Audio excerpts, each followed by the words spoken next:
Great victory. Okay. The 500 went to the new earlier start time.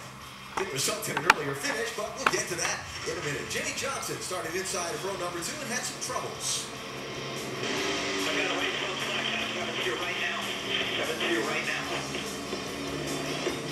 Pits are going to be closed, but pits are going to be closed. Are you sure it's flat?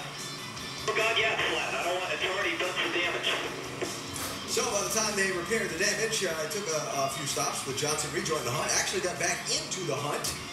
But when we started looking for what caused the damage, was it a pothole in turn number 2? I didn't feel it hit anything, though. Or I'm confused.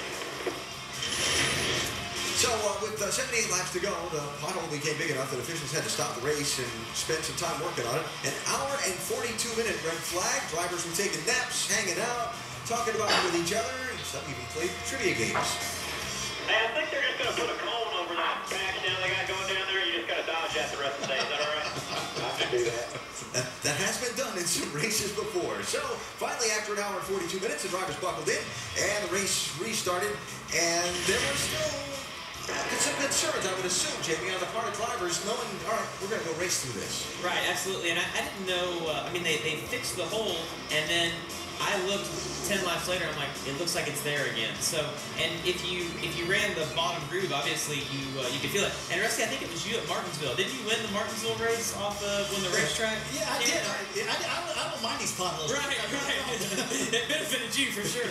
So the repair is gone. NASCAR had to stop the race again and take another shot at fixing it, which they did very successfully. Another 46-minute red flag. And Kevin Harvick was the leader at the red flag. He was all smiles during the delay. He wouldn't be when the final 39 laps of the race ran out.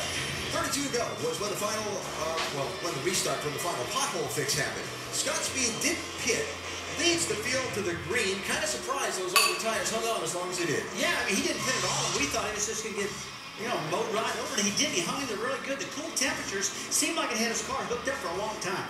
The finish of the race set up by a series of crashes and caution flags. Ryan Newman with a heavy crash in turn number 2. Fortunately, he was okay. So, a green-white checker finish. Greg Biffle is the leader. Clint Boyer jumps up to try and get in front of his Richard Childress Racing teammate Kevin Harvick, and that doesn't work out.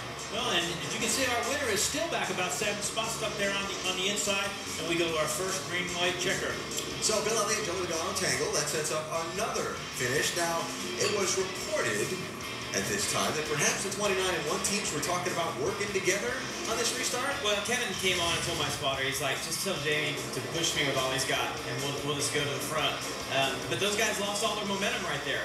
And I had, I had a choice right here. I'm like, do I want to follow the 56 or the 29? And I had such a run. I'm like, I'm gonna go try to win the race. That was a cool move right there. Right, that was awesome, man. But it wasn't the one that got you the trophy because they had a wreck behind you and had to rack it up and do it again. So, a third and final attempt at a green-white checker.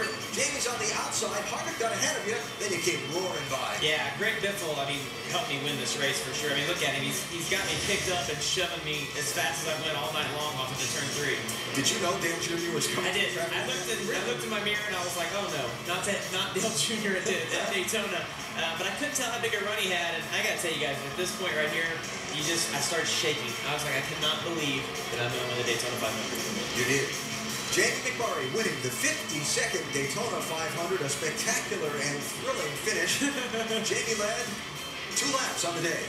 The ones that cannot say all the rest of it was just a warm-up, right? Right, there you go.